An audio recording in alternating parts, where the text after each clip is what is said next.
parlez, je vous parle, nous nous voyons. Mais c'est l'image à la une avec cette première mondiale, et oui, à Biarritz, le téléphone à images inauguré par le président et son ministre des PTT. Mais c'est aussi le mois où le gouvernement donne le coup d'envoi à la télévision par câble. Du moins, il en définit le cadre technique, juridique et financier. Et puis, mais c'est le mois du grand écran, de Cannes et de son festival. Pas de discussion pour la Palme d'Or, attribuée à Paris, Texas, avec la très belle Nastassja Kinski. Syme had vanished. The morning came and he was missing from work. A few thoughtless people Une autre première, non pas cinématographique mais commerciale, celle-là, pour la fusée Ariane. On the third day, Winston went into the vestibule of the records department to look at the notice board. One of the notices carried a printed list of the members of the chess committee, of whom Syme had been one. It looked almost exactly as it had looked before. Nothing had been crossed out, but it was one name shorter. It was enough. Syme had ceased to exist. He had never existed. Le temps chauffait dur. Dans le labyrinthe du ministère, les pièces sans fenêtre, dont l'air était conditionné, gardaient leur température normale. Mais à l'extérieur, les pavés brûlaient les pieds et la puanteur du métro aux heures d'affluence était horrible. Les préparatifs pour la semaine de la haine battaient leur plein et le personnel de tous les ministères faisait des heures supplémentaires. Processions, réunions, parades militaires, conférences, exhibitions d'effigies, spectacles de cinéma, programmes de télécran, tout devait être organisé. Des tribunes devaient être dressées, des effigies modelées, des slogans inventés, des chansons écrites, des rumeurs mises en circulation, des photographies maquillées. On avait enlevé à la section de Julia, dans le commissariat au roman, la production des romans. Ce département sortait maintenant à une cadence précipitée une série d'atroces pamphlets. Winston, en plus de son travail habituel, passait de longues heures chaque jour à parcourir d'anciennes collections du Times et à changer et embellir des paragraphes concernant les nouvelles qui devaient être commentées dans des discours. Tard dans la nuit, alors qu'une foule de prolétaires bruyants errait par les rues, la ville avait un curieux air de fébrilité. Les bombes fusées s'abattaient avec fracas plus souvent que jamais. Parfois, dans le lointain, il y avait d'énormes explosions que personne ne pouvait expliquer et à propos desquelles circulaient de folles rumeurs.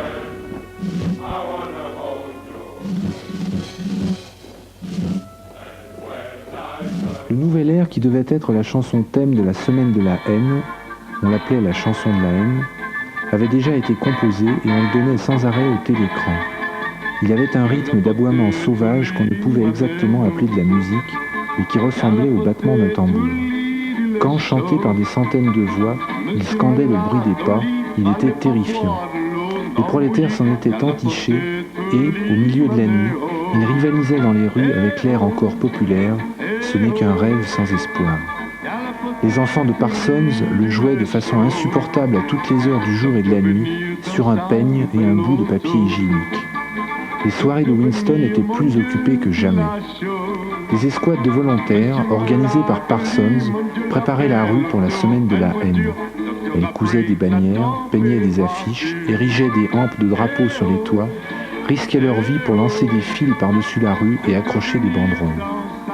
Parsons se vantait que seul le bloc de la Victoire déploierait 400 mètres de pavoisement. La chaleur et les travaux manuels lui avaient même fourni un prétexte pour revenir dans la soirée aux shorts et aux chemises ouvertes. Il était partout à la fois, à pousser, tirer, scier, clouer, improviser, à réjouir tout le monde par des exhortations familières et à répandre par tous les plis de son corps un stock qui semblait inépuisable de sueur acide. A new poster had suddenly appeared all over London. It had no caption and represented simply the monstrous figure of a Eurasian soldier, 3 or 4 meters high, striding forward with expressionless Mongolian face and enormous boots, a submachine gun pointed from his hip. From whatever angle you looked at the poster, the muzzle of the gun, magnified by the foreshortening, seemed to be pointed straight at you. The thing had been plastered on every blank space, on every wall, even outnumbering the portraits of Big Brother. Les prolétaires, habituellement indifférents à la guerre, étaient excités et poussés à l'un de leurs périodiques délires patriotiques. Comme pour s'harmoniser avec l'humeur générale, les bombes fusées avaient tué un nombre de gens plus grand que d'habitude. Comme pour s'harmoniser avec l'humeur générale, les bombes fusées avaient tué un nombre de gens plus grand que d'habitude. L'une d'elles tomba sur un cinéma bondé de Stepney et ensevelit sous les décombres plusieurs centaines de victimes. Toute la population du voisinage sortit pour les funérailles. Elle forma un long cortège qui dura des heures et fut en fait une manifestation d'indignation. Elle forma un long cortège qui dura des heures et fut en fait une manifestation d'indignation. Une autre bombe tomba dans un terrain abandonné qui servait de terrain de jeu. Plusieurs douzaines d'enfants furent atteints et mis en pièces. Plusieurs douzaines d'enfants furent atteints et mis en pièces. Il y eut d'autres manifestations de colère. On brûla l'effigie de Goldstein. Des centaines d'exemplaires de l'affiche du soldat eurasien furent arrachés et ajoutés aux flammes, et un grand nombre de magasins furent pillés dans le tumulte. Puis, le bruit courut que des espions dirigeaient les bombes par ronde et ont mis le feu à la maison d'un vieux couple suspect d'être d'origine étrangère. On mit le feu à la maison d'un vieux couple suspect d'être d'origine étrangère. Il périt étouffé.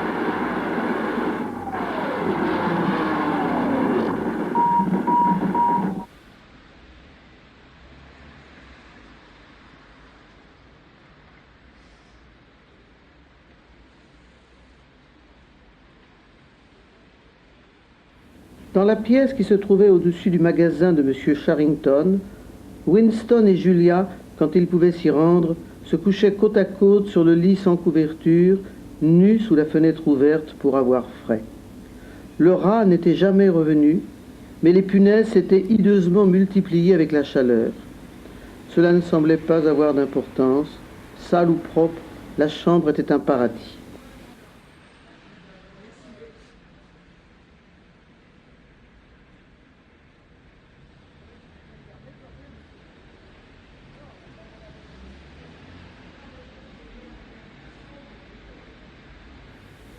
Quand ils arrivaient, Winston et Julia saupoudraient tout de poivre acheté au marché noir, enlevaient leurs vêtements, faisaient l'amour avec leur corps en sueur, puis s'endormaient. À leur réveil, ils découvraient que les punaises étaient revenues en masse pour une contre-attaque.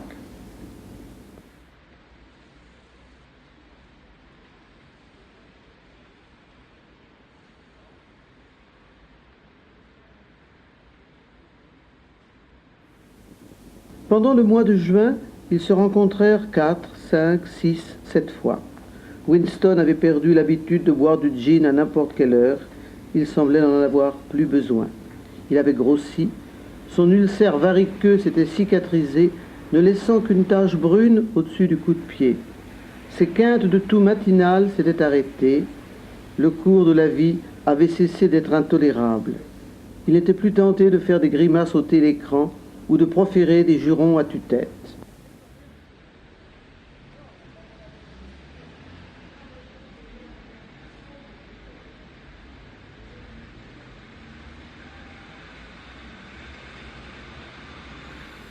Maintenant qu'ils possédaient tous deux un endroit secret et sûr, il ne leur paraissait même pas pénible de ne pouvoir se rencontrer que rarement et pour 2 heures chaque fois. L'important était que cette chambre au-dessus du magasin d'antiquités existât. Savoir qu'elle était là, inviolée, c'était presque s'y trouver.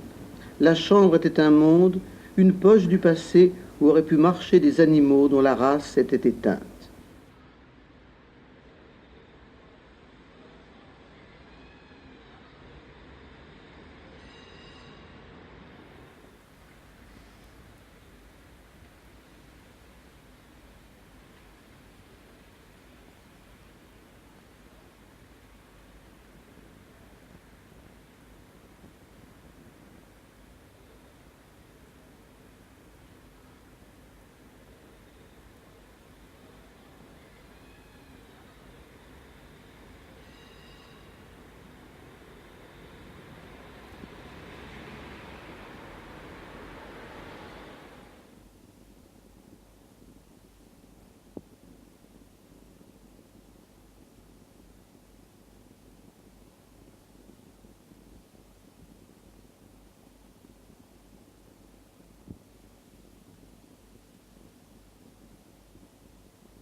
Winston pensait que M. Charrington faisait partie lui aussi de la race disparue.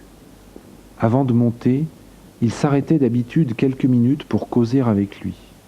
Le vieillard semblait ne sortir que rarement, ou même jamais, et d'autre part n'avoir presque aucun client.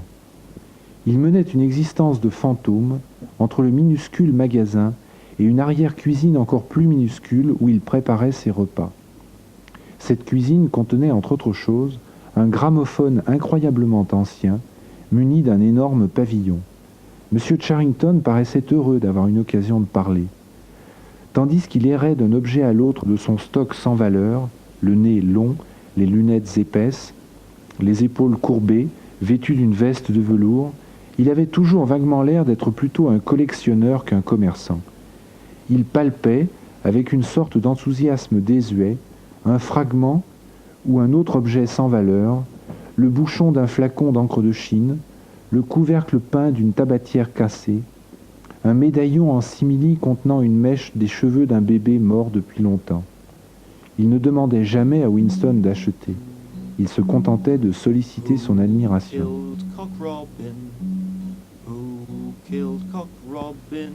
Causer avec lui était comme écouter le son d'une boîte à musique usée. Il avait ramené des profondeurs de sa mémoire quelques autres fragments de chansons oubliées. Il y en avait une qui parlait de 24 merles. Dans une autre, il était question d'une vache à la corne brisée.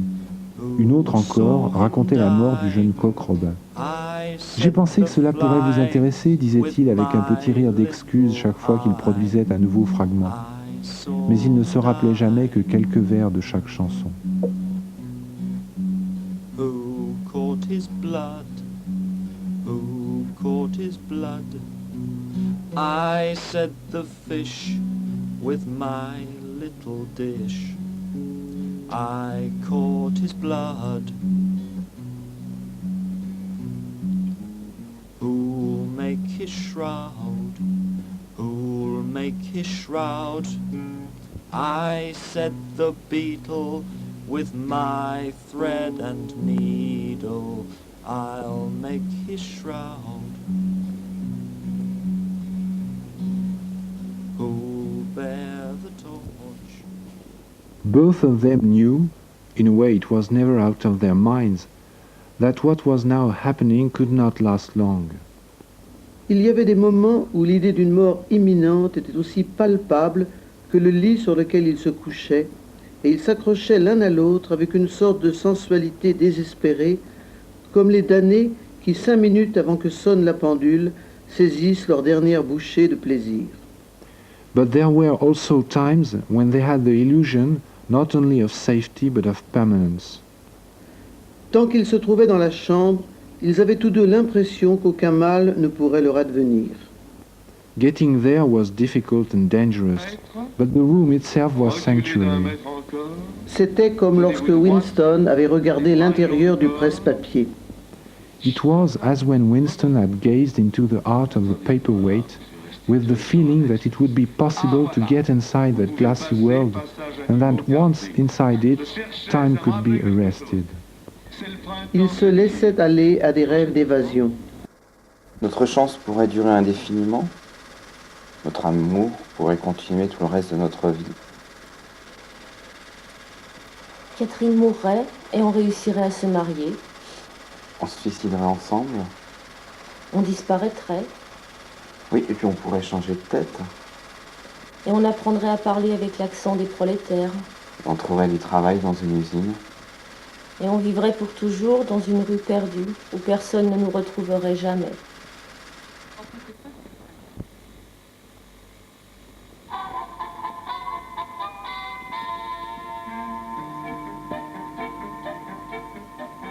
Les choses que j'aimais, je ne les aime plus. Je veux tellement de choses que jamais je n'avais vues. Je ne sais pas pourquoi. J'ai perdu tout entrain. It was all nonsense, as they both knew. In reality, there was no escape. Even the one plan that was practicable, suicide, they had no intention of carrying out. To hang on from day to day and from week to week, spinning out a present that had no future, seemed an unconquerable instinct, just as one's lungs will always draw the next breath so long as there is air available. Parfois aussi, il parlait de s'engager dans une rébellion active contre le parti, mais il ne savait pas du tout comment commencer. Même si la fabuleuse fraternité était une réalité, il restait encore la difficulté de trouver le moyen d'en faire partie. Winston fit part à Julia de l'étrange intimité qui existait ou semblait exister entre O'Brien et lui, et de la tentation qui le prenait parfois de se mettre simplement en présence d'O'Brien, de lui annoncer qu'il était l'ennemi du parti et de lui demander son aide. Assez étrangement, l'impossibilité et la témérité de cet acte ne la frappèrent pas. Elle était habituée à juger des gens par leur visage et il lui semblait naturel que Winston pût croire en la loyauté d'O'Brien sur la seule foi d'un éclair des yeux. De plus, elle considérait comme admis que tout le monde, ou presque tout le monde, haïssait en secret le parti et violerait les règles s'il était possible de le faire sans danger. Mais elle refusait de croire qu'une opposition vaste et organisée existât ou pût exister. Les histoires sur Goldstein et son armée clandestine, disait-elle, n'étaient qu'un tas de balivernes que le parti avait inventé pour des fins personnelles et qu'on devait faire semblant de croire. Elle avait un nombre incalculable de fois, lors des rassemblements du parti et au cours de manifestations spontanées, demandé en criant à tue-tête, pour des crimes supposés auxquels elle n'ajoutait pas la moindre créance, l'exécution de gens dont elle n'avait jamais entendu les noms. Quand il y avait des procès publics, elle tenait sa place dans les détachements de la Ligue de la jeunesse qui entouraient les tribunaux du matin au soir et chantait à intervalles réguliers « Mort aux traîtres ». Pendant les 2 minutes de la haine, les insultes qu'elle proférait contre Goldstein dominaient toujours celles des autres. Elle n'avait pourtant qu'une idée très vague de Goldstein et des doctrines qu'il était censé représenter. Elle avait grandi après la Révolution et était trop jeune pour se rappeler les batailles idéologiques de 1950 à 1969. Une chose telle qu'un mouvement politique indépendant dépassait le pouvoir de son imagination et, en tout cas, le parti était invincible. Il existerait toujours et serait toujours le même. On ne pouvait se révolter contre lui que par une désobéissance secrète ou, au plus, par des actes isolés de violence, comme de tuer quelqu'un ou de lui lancer quelque chose à la tête. Elle était, par certains côtés, beaucoup plus fine que Winston et beaucoup moins perméable à la propagande du parti. Il arriva une fois à Winston de parler, à propos d'autre chose, de la guerre contre le razzia. Elle le surprit en disant avec désinvolture qu'à son avis, il n'y avait pas de guerre. Les bombes fusées qui tombaient chaque jour sur Londres étaient probablement lancées par le gouvernement de l'Océania lui-même, juste pour maintenir les gens dans la peur. C'était une idée qui, littéralement, n'était jamais venue à Winston. Julia éveilla encore en lui une sorte d'envie lorsqu'elle lui dit que, pendant les 2 minutes de la haine, le plus difficile pour elle était de se retenir d'éclater de rire. Mais elle ne mettait en question les enseignements du parti que lorsqu'il touchait, de quelque façon, à sa propre vie. Elle était souvent prête à accepter le mythe officiel, simplement parce que la différence entre la vérité et le mensonge ne lui semblait pas importante. Elle croyait, par exemple, l'ayant appris à l'école, que le parti avait inventé les aéroplanes. Winston se souvenait qu'à l'époque où il était, lui, à l'école, vers 1958-59, c'était seulement l'hélicoptère que le parti prétendait avoir inventé. Une douzaine d'années plus tard, pendant les années de classe de Julia, il prétendait déjà avoir inventé l'aéroplane. Et quand il lui dit que les aéroplanes existaient avant qu'il fût né, et longtemps avant la Révolution, elle trouva le fait sans intérêt aucun. Après tout, quelle importance cela avait-il que ce fût celui-ci ou celui-là qui ait inventé les aéroplanes ?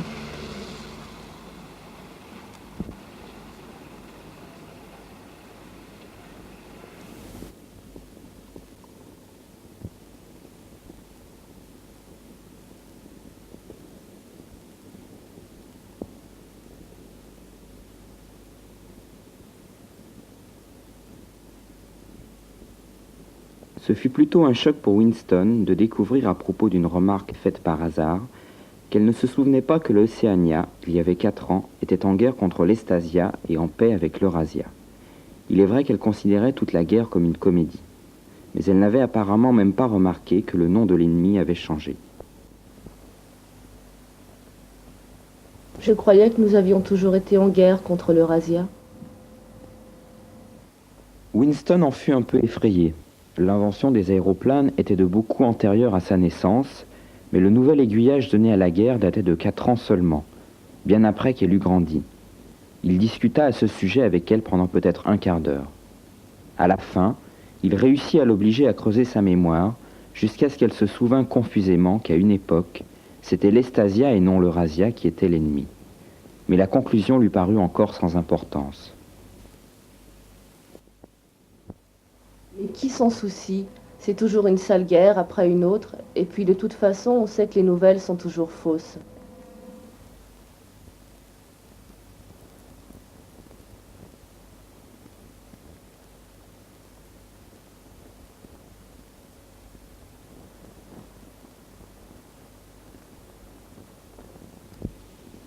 Il lui parlait parfois du commissariat aux archives et des impudentes falsifications qui s'y perpétraient. De telles pratiques ne semblaient pas l'horrifier. Elle ne sentait pas l'abîme s'ouvrir sous ses pieds à la pensée que des mensonges devenaient des vérités. Il lui raconta l'histoire de Jones, Aronson et Rutherford et de l'important fragment de papier qu'il avait une fois tenu entre ses doigts. Elle n'en fut pas très impressionnée. Elle ne saisit pas tout de suite d'ailleurs le nœud de l'histoire. Étaient-ce tes amis? Non, je les ai jamais connus. C'étaient des membres du parti intérieur. En plus, ils étaient beaucoup plus âgés que moi. Ils étaient de l'ancienne époque, d'avant la Révolution. Je les connaissais juste de vue. Alors, qu'est-ce qu'il y avait pour te tracasser? N'y a-t-il pas toujours eu des gens tués, non? Il essaya de lui faire comprendre. C'était un cas exceptionnel. Il ne s'agissait pas seulement du meurtre d'un individu. Te rends-tu compte que le passé a été aboli jusqu'à hier? S'il survit quelque part, c'est dans quelque objet auquel n'est attaché aucun mot, comme ce bloc de verre sur la table. Déjà, nous ne savons littéralement presque rien de la Révolution et des années qui la précédèrent. Tous les documents ont été détruits ou falsifiés, tous les livres réécrits, tous les tableaux repeints, toutes les statues, les rues, les édifices ont changé de nom, toutes les dates ont été modifiées. Et le processus continue tous les jours, à chaque minute. L'histoire s'est arrêtée. Rien n'existe qu'un présent éternel dans lequel le parti a toujours raison. Je sais naturellement que le passé est falsifié, mais il me serait impossible de le prouver, alors même que j'ai personnellement procédé à la falsification. La chose faite, aucune preuve ne subsiste. La seule preuve est à l'intérieur de mon cerveau, et je n'ai aucune certitude qu'un autre être humain quelconque partage mes souvenirs. De toute ma vie, il ne m'est arrivé qu'une seule fois de tenir la preuve réelle et concrète. Des années après. Et à quoi cela t'avançait-il? À rien, parce que quelques minutes plus tard, j'ai jeté le papier. Mais aujourd'hui, si le cas se reproduisait, je garderais le papier. Eh bien, pas moi. Je suis prête à courir des risques, mais pour quelque chose qui en vaut la peine. Pas pour des bouts de vieux journaux. Et puis, si tu les avais gardés, qu'est-ce que tu en aurais fait? Pas grand-chose, peut-être, mais c'était une preuve. Elle aurait pu implanter quelques doutes çà et là, et si j'avais osé la montrer. Je ne pense pas que nous puissions changer quoi que ce soit dans notre existence, mais on pourrait imaginer que de petits nœuds de résistance puissent jaillir, des petits groupes de gens qui se ligueraient et dont le nombre augmenterait peu à peu. Ils pourraient même laisser après eux quelques documents pour que la génération suivante reprenne leur action au point où ils l'auraient laissé. Winston, la prochaine génération ne m'intéresse pas. Ce qui m'intéresse, c'est nous. Toi, t'es une rebelle en dessous de la ceinture.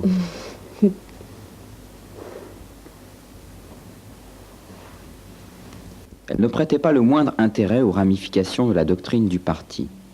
Quand il se mettait à parler des principes de Langsock, de la double pensée, de la mutabilité du passé, de la négation de la réalité objective, et qu'il employait des mots novlangues, elle était ennuyée et confuse et disait qu'elle n'avait jamais fait attention à ces choses. On savait que tout cela n'était que baliverne, alors pourquoi s'en préoccuper? Elle savait à quel moment applaudir, à quel moment pousser des huées, et c'est tout ce qu'il était nécessaire de savoir. Quand il persistait à parler sur de tels sujets, elle avait la déconcertante habitude de s'endormir. Elle était de ces gens qui peuvent s'endormir à n'importe quelle heure et dans n'importe quelle position.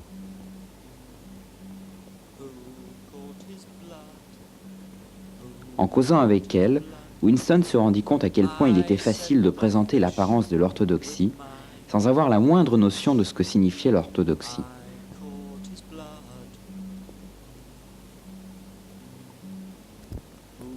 Dans un sens, c'est sur les gens incapables de la comprendre que la vision du monde qu'avait le parti s'imposait avec le plus de succès. On pouvait leur faire accepter les violations les plus flagrantes de la réalité parce qu'ils ne saisissaient jamais entièrement l'énormité de ce qui leur était demandé et n'étaient pas suffisamment intéressés par les événements publics pour remarquer ce qui se passait. Par manque de compréhension, ils restaient sains. Ils avalaient simplement tout, et ce qu'ils avalaient ne leur faisait aucun mal, car cela ne laissait en eux aucun résidu, exactement comme un grain de blé qui passe dans le corps d'un oiseau sans être digéré. Who'll be the clock? I said the lock. I'll say amen in the dark. I'll be the clock. Who'll dig his grave? Who'll dig his grave? I said the owl with my spade and shovel. I'll dig his grave. Who'll be the parson? Who'll be the parson? I said the rook with my little book. I'll be the parson. Who'll sing his dirge? Who'll sing his dirge? I said the thrush as I sit in a bush. I'll sing his dirge. Who'll be chief mourner? Who'll be chief mourner? I said the dove. I mourn for my love. I'll be chief mourner.